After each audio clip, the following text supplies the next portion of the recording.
우리 가운데 또 하나님의 은혜가 풍성하게 임하실 줄 믿습니다. 오늘 여러분과 함께 나눌 이 은혜의 말씀 제목은요, 쉼에서 누리는 풍성함, 쉼에서 누리는 풍성함이라는 제목으로 함께 또 은혜를 나누고자 합니다. 제가 이제 어렸을 때 보았던 그 TV 프로그램 가운데 이제 재미있게 보았던 그런 게 하나 있는데 뭐냐면 바로 믿거나 말거나라고 하는 것이었습니다. 혹시 기억하시는 분들이 계실지 모르겠습니다. 이제 세계 곳곳에 다니면서 아주 좀 신기한 거, 그리고 또 믿기 어려운 이런 일들, 이런 것들을 소개하는 그런 프로그램이었는데, 꼭 이제 이제 하나 딱 소개하고 나면 맨 마지막에 이제 하는 멘트가 믿거나 말거나죠. 딱 이 말을 꼭 했는데, 그 참 아주 재밌게 봤던 기억이 있습니다. 자, 이렇게 따라하기도 하고, 믿거나 말거나죠 하고 그랬는데, 자, 근데 이 믿거나 말거나에 한국이 소개가 된 적이 있었습니다. 우리나라의 그 뭐가 그렇게 신기했을까요? 자, 믿거나 말거나에 소개된 한국의 모습이 뭐였냐 하면은, 이제 한국 고등학생의 모습이 거기에 나왔습니다. 아침에 아직 어두컴컴할 때 별을 보고 등교해서, 그리고 해가 다 진 뒤에 별을 보면서 다시 집에 오고, 그러고서 이제 잠깐 잤다가 다시 새벽에 똑같이 별을 보고 등교하는 이 모습을 이제 막 보여주면서 이제 역시나 거기에서 이렇게 외쳤습니다. 믿거나 말거나죠. 그렇죠. 우리에게는 그런 모습들이 어떻게 생각하면 참 오랫동안 우리가 봐왔던 모습이고, 또 내가 그렇게 자라왔고 하니까 그게 그냥 아무렇지도 않게 그냥 익숙하게, 어쩌면 당연하게 이제 느껴지는 그런 면이 있습니다만, 전 세계의 사람들이 이제 국제적인 기준으로 딱 바라볼 때에는 이야, 진짜야? 믿거나 말거나 전에 이렇게 생각할 정도의 이제 일이구나 라는 것을 그 프로를 통해서 우리가 느끼게 되는 것이죠. 사실 우리나라 이 청소년기에 학생들에게 가장 중요한 게 무엇입니까? 대학 가는 것이죠. 대학 가는 것. 이게 너무나도 중요하게 생각이 되어지고 있고, 사실 학생 본인뿐만 아니라 그 가족들까지도 어쩌면 다 같이 청소년을 자녀로 둔 가정들은 모두가 다 그냥 거기에 맞춰줘서 모든 게 바뀌어지는, 그게 바로 우리나라 대한민국의 일상이 아닌가 이렇게 생각이 됩니다. 대학을 위해서 학생들은 다른 모든 걸 다 포기하고 아침에 별 보고 밤에 별 보면서 이렇게 집에 오게 되는데, 학생만 포기하는 게 아니고요, 그 가족들도 역시 마찬가지죠.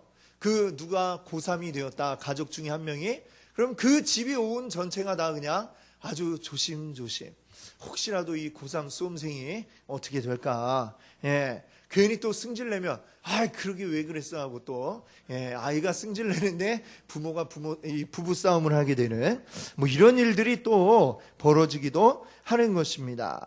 자, 어디 또 가정만 그렇습니까? 수능 당일날 보십시오.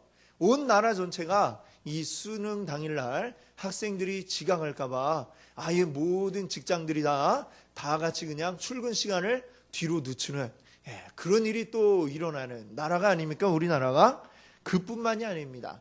이 공항에 비행기가 또 이착륙할 때에는 그 소음 때문에 혹시라도 이제 듣기 평가에 영향을 줄까 싶어갖고, 듣기 평가 딱 이루어지는 그 시간에는 비행기 이착륙이 금지되는, 이 정도로 우리나라가 대단한 나라입니다. 그렇죠? 이 수험생을 온 나라가 다 같이 배려하고 그들을 위해주는, 참 어떻게 보면 세계 여러 나라 사람들이 보고 믿기 어려울 정도로 참 어떻게 보면 재미있고, 어떻게 보면 잘 배려하는 것 같은, 그 중요한 거는 그만큼 대학을 우리나라가 중요하게 생각하고 있다라고 하는 것이죠.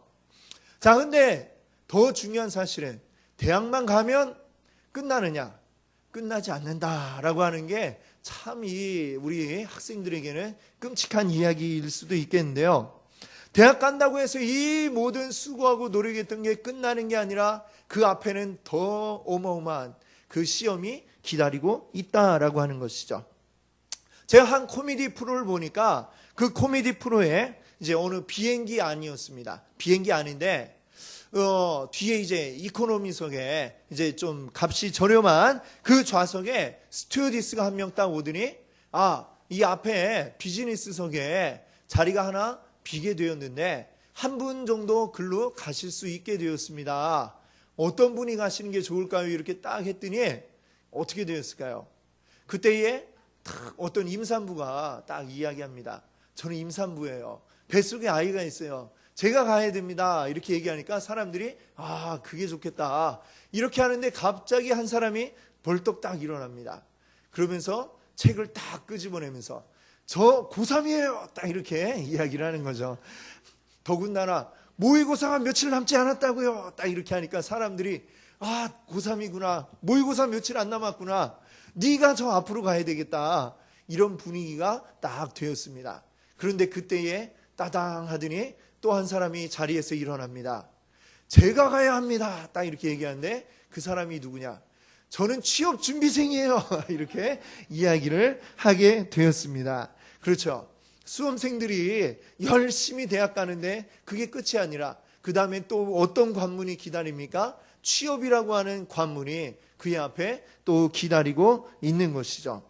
자, 그럼 취업을 통과한 이제 그래서 직장 다니는 사람은 또 아무 걱정이 없느냐? 직장 다니는 사람들은 다 하나같이 뭐라고 이야기합니까? 그때가 좋았어 라고 하면서 취업 준비할 때 아니면 학교 다니면서 수험생이 되었을 때 그때가 좋았다 이렇게 이야기를 하게 됩니다. 이게 어떻게 한 관문 한 관문 통과하면 통과할수록 더 어렵고 힘들고 이 수고하는 게 끝이 없는 게 바로 우리의 인생이다. 이렇게 이야기할 수 있을 것 같습니다. 우리가 사람이 살아가는 동안에 이 수고하고 애쓰는 것이 끝이 없다는 것이죠. 그래서 러시아의 위대한 문학가 도스토옙스키가 이런 말을 했다고 합니다. 이제 죄인에게는 산다는 것 자체가 수고로운 짐이 되어버렸다. 우리가 산다는 것 이 자체가 아주 무거운 짐이 되어버렸다는 것입니다. 자, 과연 누가 우리 인생의 이 무거운 짐으로부터 우리를 건져낼 수가 있을까요? 내가 열심히 수고하고 노력하는 것만으로는 이 무거운 짐을 벗어버릴 수가 없다는 것입니다. 마치 그 그리스 신화에 시지프스라고 하는 사람이 나오죠. 이 사람은 평생토록 어떤 일을 해야만 하느냐?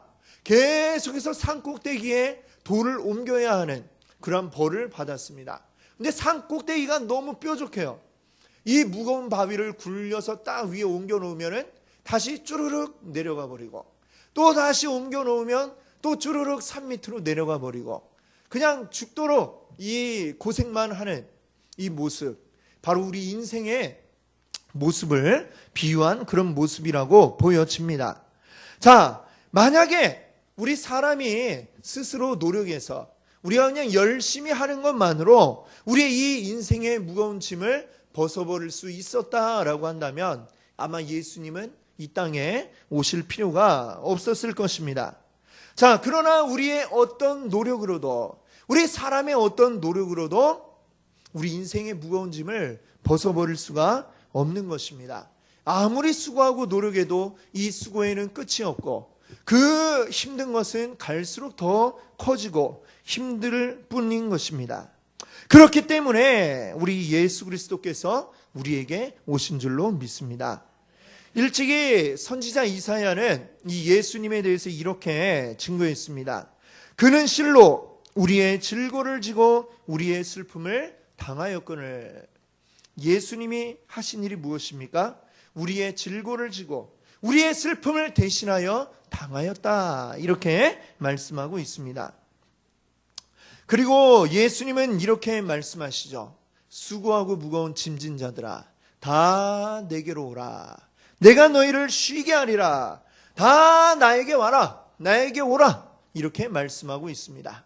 우리 예수님의 이 말씀, 참 너무나도 우리에게 위로가 되는 그런 말씀이 아닐 수 없습니다. 근데 예수님의 이 말씀은 단순히 너희 기독교 믿어야 된다, 어떤 종교 차원에서 이야기하시는 그러한 말씀이 아닌 것입니다. 여러분, 종교를 가지고 종교 생활을 한다라고 이렇게 생각하는 자들에게는 종교가 또 하나의 짐이 될 수가 있는 것입니다. 예수님 당시에 바리새인들의 모습이 그러했습니다. 그들의 모습이 어땠습니까? 늘 율법에 얽매여서 율법이 그들을 아주 짓누르고 있는 그러한 삶을 살아왔습니다. 그러면서 내가 이거 오늘 지켜냈어 라고 하면서 그들은 그렇게 그 하나 지켜낸 거 가지고 기뻐하지만 또 다른 율법이 그들을 짓누르고 또 다른 게 그들을 짓누르는 이 율법에 짓눌려 살아가는 무거운 짐에서 벗어나지 못하는 그러한 삶을 살 수밖에 없었습니다. 그래서 이 바리새인들에 대해서 예수님이 뭐라고 말씀하십니까? 마태복음 23장을 보니까 이렇게 말씀합니다. 또 무거운 짐을 묶어 사람의 어깨에 지우되 자기는 이것을 한 손가락으로도 움직이려 하지 아니하며. 바리새인들을 보고 너희들은 남의 어깨에 무거운 짐을 올려놓는 그러한 사람들이다 라고 이렇게 말씀하셨던 것입니다. 오늘 성경이 우리에게 이야기하는 신앙, 참된 신앙의 모습은 무엇입니까? 우리가 묶여지고 얽매이는 그러한 것이 신앙이 아니고 바로 만나는 것이다 라고 이렇게 이야기하고 있습니다. 무엇을 만나야 합니까? 살아계신 그리고 한 인격으로 우리와 만나기를 원하시는 예수 그리스도와 만나야 한다라고 이렇게 이야기하고 있는 것입니다. 예수님은 우리에게 짐을 짊어져 주시는 분이 아니고 예수님은 우리에게 자유를 주시는, 우리의 짐을 다 벗겨버리시고 자유함을 누리게 하시는 그러한 분이심을 여러분들 믿으시기를 바랍니다. 좀 전에 말씀드렸던 그 도스토옙스키와 함께 또 위대한 러시아의 그 문학가로 우리에게 기억되는 톨스토이, 이 톨스토이가 그의 나이 55세에 예수님을 인격적으로 만난 후에 그의 그 삶의 그 신앙에 대해서 고백하며 쓴 책이 있습니다. 신앙론이라고 하는 책인데 이 책에서 자신의 그 신앙 여정을 쭉 이야기를 합니다. 그는 스스로의 삶을 딱 되돌아보니까 자기 나이 15세 이후로 안식을 누린 적이 없었다라고 이렇게 이야기를 합니다. 그리고 18세 되던 해에 어떤 한 친구가 그를 찾아와 이야기하기를 신이 인간을 만든 게 아니라 이 인간이 신을 만들었다라고 하는 그 말에 그 톨스토이는 이제 그 말에 이제 따르게 되었습니다. 그래서 그때부터 교회를 떠나가게 되었습니다. 스스로 종교를 포기하는 것이 나에게 자유를 가져오는 것이야 라고 이렇게 생각하면서 그가 살아가기 시작했습니다. 그렇게 지내다가 55세가 되었을 때에 그가 살아계신 예수 그리스도를 만나게 됩니다. 그를 믿게 되었습니다. 그러면서 그는 이렇게 이야기를 합니다. 나는 내가 스스로 버린 어머니 같은 신앙의 품으로 돌아왔다.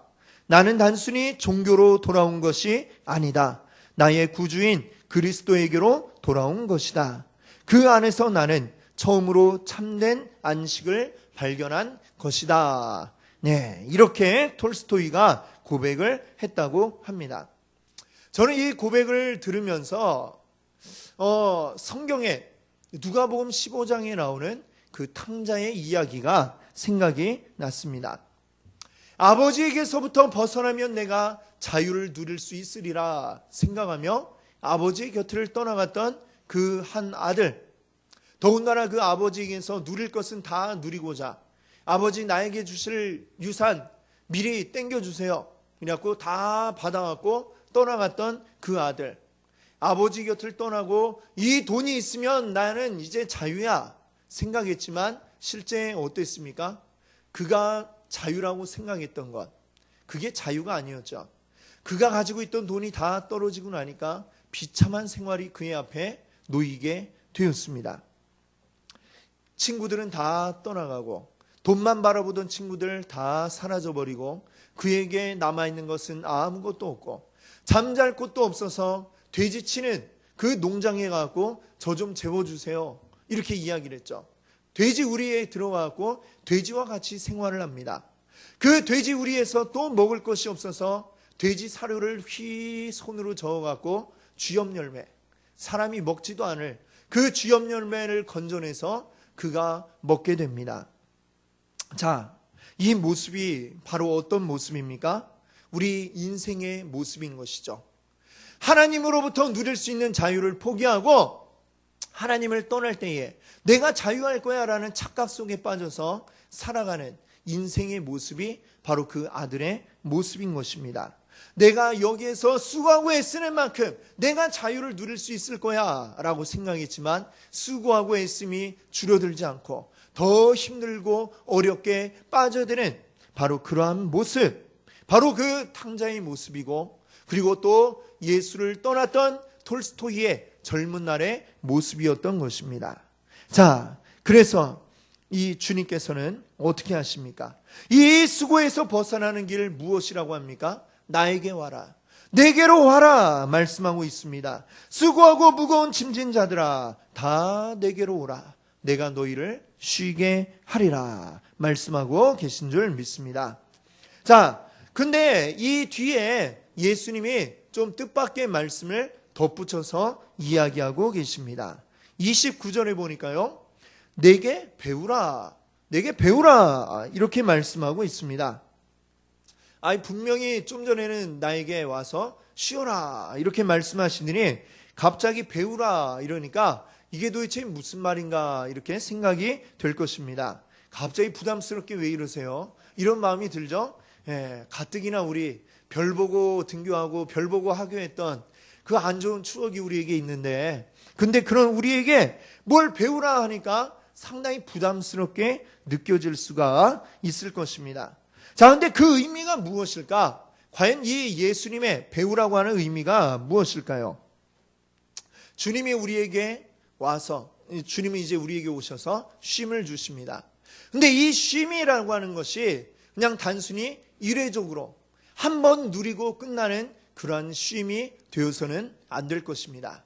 이것을 우리가 영원토록 누릴 수 있어야만 할 것입니다. 우리 안에 그 쉼이 계속해서 유지가 될 수 있어야만 하는 것입니다. 그런데 이 쉼을 유지하기 위해서 우리가 어떻게 해야 되느냐? 쉼을 유지하기 위해서 우리에게 필요한 것이 바로 영적 훈련이요 배움이라고 하는 것입니다. 이 배움은 우리가 마치 수학 공부하듯이 우리의 머리를 막 쥐어짜는, 괴롭히는 그런 배움이 아닌 것입니다. 마치 놀이를 하듯이, 어린아이가 놀이 속에서 뭔가를 배워가듯이 우리에게 즐거운 그 배움이 바로 예수님이 우리에게 주시는 배움이라고 하는 것이죠. 예수님께 나와서 즐겁게 놀이하듯 배우는 사람들, 주님은 그들에게 마음의 쉼을 평생토록 누릴 수 있도록 주실 것을 약속하고 계신 것입니다. 자, 그래서 예수님은 이제 이어지는 그 30절 말씀에서 우리의 이 영적 훈련, 이것이 하나의 또 하나의 수고로 우리에게 다가오지 않도록 하기 위해서 이렇게 오해하지 말도록 이렇게 말씀하고 있습니다. 이는 내 멍에는 쉽고 내 짐은 가벼움이라 하시니라. 주님께 와서 배우는 것, 주님께 와서 훈련하는 것, 이것은 결코 어려운 일이 아니다. 내 짐은 쉽다라고 이렇게 말씀하고 계시는 것입니다. 우리 예수님께 와서 훈련받는 것, 배우는 것, 이거는 우리의 짐이 아니고 우리의 특권인 것을 여러분들 믿으시기를 바랍니다. 자, 지금도 우리 여기에도 이제 학생들이 있지만 학생들 학교 가는 게 얼마나 괴롭고 고통스럽습니까? 그렇죠? 학교 다닐 때는 너무나도 이게 괴로워요. 자, 그런데 사실 이 배움이라고 하는 거 학교 안 가면 좋겠다 이 생각을 학교 다닐 때는 늘 합니다만, 학교에 가지 못해서 너무나 슬픈 사람들도 이 땅 어딘가에는 있다는 사실을 우리가 기억해 보기를 바랍니다. 지금도 저 아프리카에 가면 아프리카의 대다수의 어린이들은 학교를 가고 싶어도 갈 수가 없습니다. 학교를 구경도 못 해본 아이들이 많습니다. 집이 가난해서 못 가는 아이들, 또 나라가 가난해서 학교가 없어서 못 가는 아이들, 또는 나라가 전쟁에 휩싸여서 학교에 갈 나이에 학교를 가는 게 아니라 연필을 잡는 게 아니라 대신 그의 손에 총이 쥐어지고 사람을 죽이도록 이렇게 명령받는 그런 아이들이 지금도 너무나도 많이 이 아프리카에는 있다라고 하는 이 사실을 우리가 기억해야 하겠습니다. 그런 아이들이 그 환경 속에서 갑자기 옆에 학교가 지어지고 거기에서 자유롭게 와서 배워라 이렇게 이야기하면 얼마나 기쁘게 와서 그 하나하나 배우는 것을 즐거워하면서 그들이 배우는지를 모릅니다. 이 절실함 가운데 배우는 이 아이들, 그 아이들의 입장에서는 배울 수 있다라고 하는 것 자체가 하나의 즐거움이고 내가 배울 수 있는 것, 남들이 누리지 못하는 것을 누리는 특권이라고 하는 사실을 오늘 우리가 기억할 수 있기를 바랍니다. 그래서 우리 함께한 오늘 이곳에 있는 우리 청소년들도 학교에 가는 거 너무 슬퍼하지 마시고, 지난주에 개학했죠? 슬퍼하지 마시고, 자, 이건 남들이 누리지 못하는 특권을 내가 누리는 거야. 이런 마음으로 즐겁게 가서 또 배우시면 좋겠습니다. 아멘? 네. 네. 정작 청소년들은 아멘을 하지 않는 것 같아요. 네. 자, 우리에게도 역시 마찬가지입니다. 우리 성도님들 역시 내가 배울 수 있고, 교회 와서 배울 수 있고, 훈련받을 수 있는 기회가 주어진다는 것. 이것은 너무나도 큰 기회다. 나에게 주어진 특권이다라고 하는 것을 여러분들 믿으시기 바랍니다. 아멘. 그리고 그것을 감사하시는 여러분들 되시기를 바랍니다. 아멘. 우리 지난주에도 우리 여러분들 보시지 않았습니까? 자랑스럽게 이제 다 이 졸업 가운을 입고 학사모를 쓰고 우리 졸업하신 우리 집사님들 우리 계시죠? 자, 이 훈련을 통해서 내가 또 다른 것들을 깨달아가고 주님을 더 깊이 알아가고 그 안에서 참된 안식을 누리고 쉼을 누릴 수 있다는 것, 여러분들에게 주어지는 특권인 것을 여러분들 믿으시기 바랍니다. 제가 자꾸 뭐 하세요 하면 목사님 자꾸 또 날 귀찮게 하시네 이렇게 생각하지 마시고, 여러분들 양육반 곧 시작합니다. 여러분들 꼭 동참하셔서 이 특권을 누리시기 바랍니다. 자, 그리고 이제 29절 마지막에 보시면은 이런 말씀이 있어요. 그리하면 너희 마음이 쉼을 얻으리니, 이렇게 말씀하고 있습니다. 여기에 나오는 이 쉼이라고 하는 것, 헬라어로 이제 어떤 단어냐면요, 아나포신이라고 하는 이 단어가 되는데요. 이 아나포신은 이제 두 개가 또 이제 합쳐진 말입니다. 아나라고 하는 말은 다시, 또라고 하는 이런 뜻을 가진 말이고, 포신이라고 하는 말은 뭐냐면 영어의 포우즈. 이 포우즈가 이제 어디서 여러분들 보셨냐면은 뭐 카세트 테이프 플레이어 또는 CD 플레이어 이런 데 보면 플레이 버튼이 있죠. 그 옆에 보면 이렇게 짝대기 두 개 이렇게 딱 되어 있는 버튼이 또 있을 겁니다. 거기 보면 이제 한글로는 일시정지 이렇게 써 있고, 영어로는 자세히 보시면 뭐라고 써 있냐면 포우즈, 이렇게 써 있는 것이죠. 자, 그게 바로 이제 아나포신의 그 포신이라고 하는 말이 그 뜻이라는 얘기죠. 또 쉰다, 일시정지한다, 이 얘기인데, 자, 그러니까 이 일시정지는 뭡니까? 일시정지 잠깐 했다가 다시 또 누르면 어떻게 되죠? 플레이가 됩니다. 다시 원래대로 플레이가 되죠. 완전히 중단하고 멈추는 스탑, 이 스톱하고는 전혀 다른 것입니다. 이 일시적으로 정지하는 이 포즈라고 하는 것은 다시 누르면 또다시 돌아가게 되는 것이죠. 이것이 가지고 있는 그 의미는 뭐냐? 바로 그 다음 단계의 어떤 행동을 위한 일시적인 멈춤, 이것을 이제 그 아나포신이라고 이야기하는 것입니다. 다시 얘기하면 2보 전진을 하기 위해서 잠깐 숨을 고르는, 이것이 바로 우리의 쉼이다, 이렇게 이야기할 수 있는 것입니다. 우리 주님께 나와서 쉼을 얻는 자들은 곧 어떻게 하게 됩니까? 이 쉬는 그대로 가만히 아무것도 안 하고 멈추어 있는 게 아니라 이 쉼을 통해서 재충전을 하는 것이죠. 재충전을 해서 무엇을 합니까? 새로운 것을 창조해내는, 재창조의 그 힘을 우리가 얻게 되는 줄 믿으시기 바랍니다. 아멘. 이제 우리 말씀을 정리하겠습니다. 이 세상의 많은 문제들, 또 많은 수고함, 이것들이 우리에게 끊임없이 이어지고 있습니다. 그 문제와 수고에 우리는 지쳐 있는 것입니다. 그럼 우리들에게 주님이 오셔서 뭐라고 말씀하십니까? 나에게 와라, 나에게 와서 쉬어라, 내가 너희를 쉬게 하겠다 말씀하고 계십니다. 그러나 주님께 와서 쉼을 누리는 것은 그냥 아무것도 안 하고 가만히 있는 그런 쉼이 아닙니다. 무엇입니까? 주님이 주시는 쉼을 온전하게 누리기 위해서는 우리에게 훈련과 배움이 필요하다는 것입니다. 훈련하고 배우는 것, 왠지 부담스러운 느낌이 드는 단어이지만 절대 그런 것이 아니라고 했습니다. 오히려 이 훈련과 배움을 통해서 우리는 지속적으로 쉼을 누릴 수가 있는 것입니다.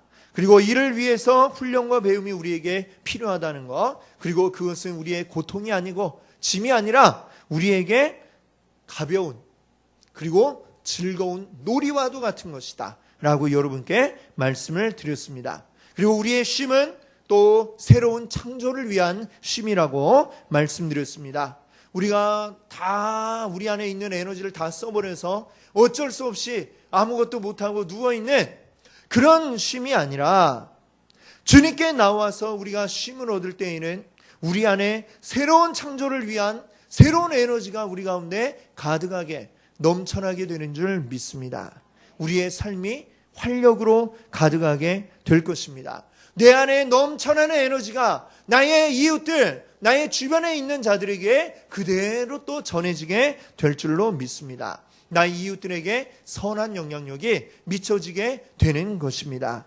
우리 여러분들, 오늘도 너무나도 피로하고 지친 우리 성도님들, 우리 주님 안에서 참된 안식과 쉼을 누릴 수 있기를 바랍니다. 주님 안에서 새 창조의 에너지를 얻으시는 귀한 우리 성도님들 되시기를 바랍니다. 함께 기도합니다.